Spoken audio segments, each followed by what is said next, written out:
Creo que el problema principal es el latifundio.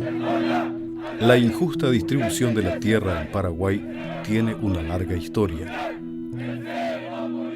Tras la guerra de la Triple Alianza, se dicta una ley que prohíbe vender extensiones de tierra menores a 1 legua cuadrada.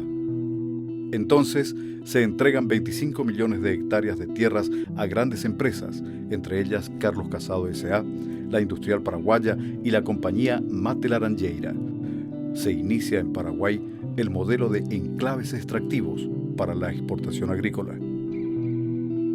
Es también en el período de la posguerra de 1870 cuando para los pueblos indígenas se acentúa la pérdida jurídica de sus tierras, que son vendidas y tituladas mayormente a extranjeros. Aunque continuaron viviendo en ellas como ocupantes precarios, los pueblos indígenas paulatinamente van perdiendo su derecho a vivir y cultivar, pasando a ser extraños en su propia tierra.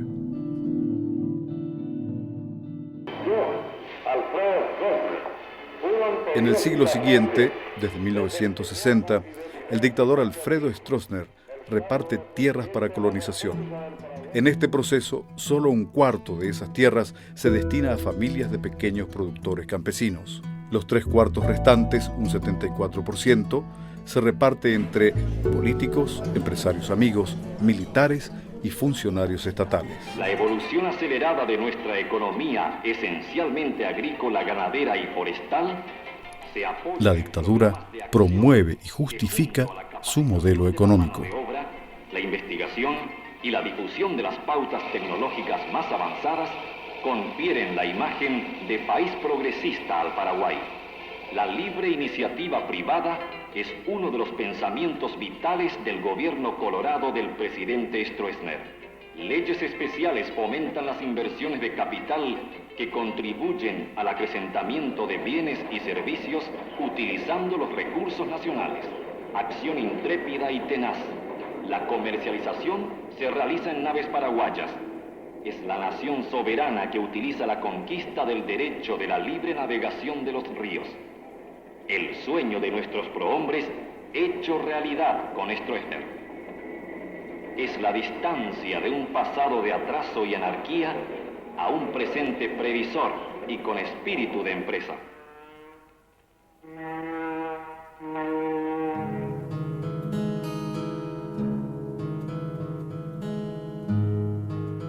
Las ligas agrarias reaccionan ante la cada vez mayor concentración de la tierra y se organizan por un modelo de desarrollo sostenible y alternativo. La dictadura responde desencadenando una ola de persecuciones, encarcelamientos, torturas y desapariciones forzadas.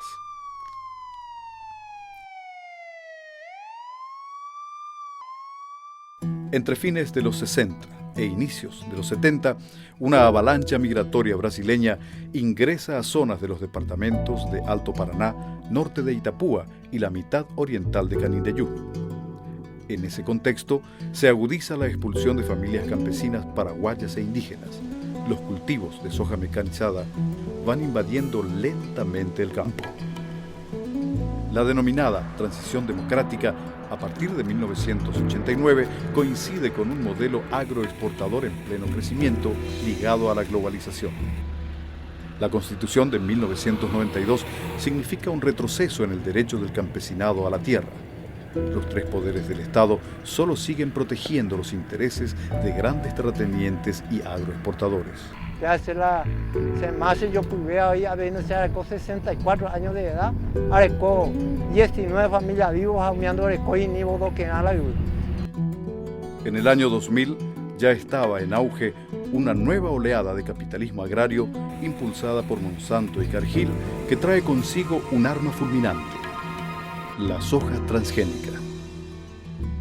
A veces a todo estamos muy pero estamos a otros soja jamás en de llevarle beta no si no veis a estamos ya por hacer una vez que algo muy tebe en año ahí.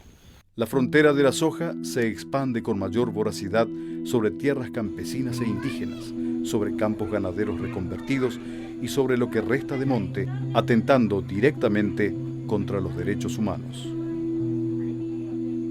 Ya ven que la institución está alrededor de un sojal, pasan fumigando en hora de clase o en el receso.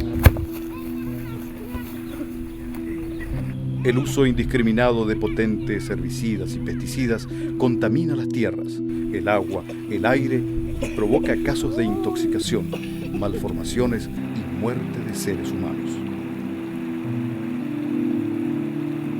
Porque a través de la soja y a través del tóxico la orea y orera su padre curupá desastre. Entre 1997 y el 2006, las estadísticas indican que cada año unas 9.000 familias campesinas son expulsadas de sus tierras. Es decir, un promedio de 24 a 25 familias por día ya no viven en el campo, ya no producen alimentos y se ubican en los cinturones de pobreza de las ciudades.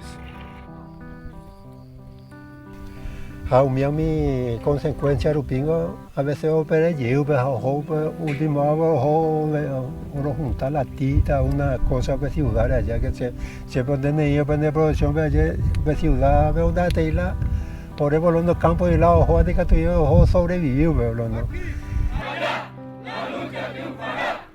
La llegada de Fernando Lugo al gobierno en el año 2008 trae consigo nuevas expectativas de los sectores campesinos que habían acompañado su proyecto. Pero los tímidos intentos de iniciar una reforma agraria son sistemáticamente obstaculizados por el Congreso, el Poder Judicial y los gremios de producción. Para el ciclo agrícola 2010-2011, Capeco estima que existen 2,8 millones de hectáreas de soja, de las cuales hasta un 95% ya es genéticamente modificada. La soja transgénica pasa a convertirse en motor de 60% de las exportaciones del Paraguay.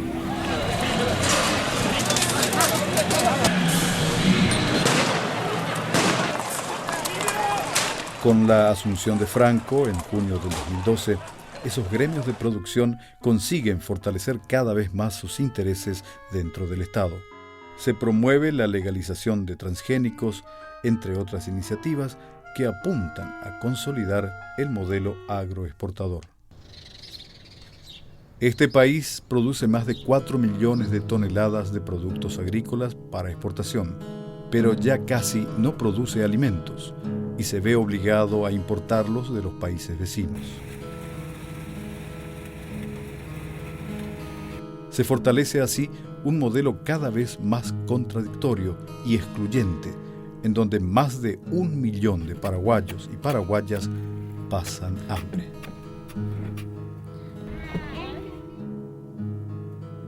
La falta de reforma agraria agudiza los conflictos sociales, en un país en donde más del 85% de la tierra apta para la agricultura está en manos del 2% de los propietarios.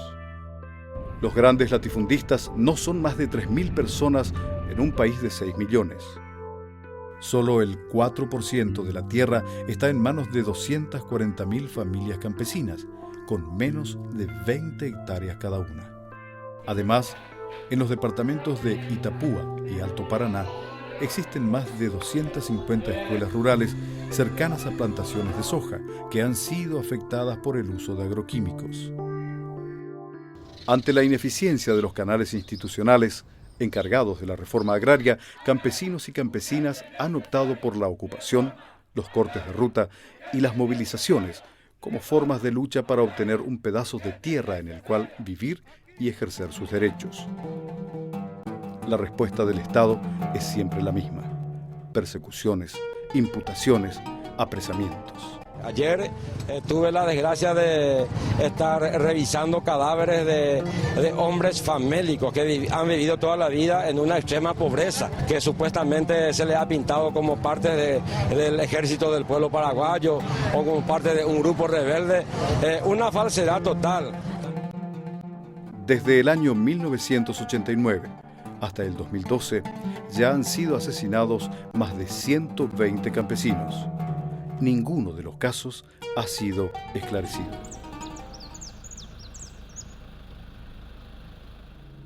Con la entrega de tierras a grandes propietarios y la falta de reforma agraria, Paraguay perdió la soberanía cultural, alimentaria, territorial y económica. Se ha prohibido un poco la culpabilidad del Estado allá, porque el Estado hoy la tierra ya abandonado allá. La reforma agraria integral es una urgencia. Mientras tanto, todo el país está hoy cautivo de grandes terratenientes y de las corporaciones del agronegocio.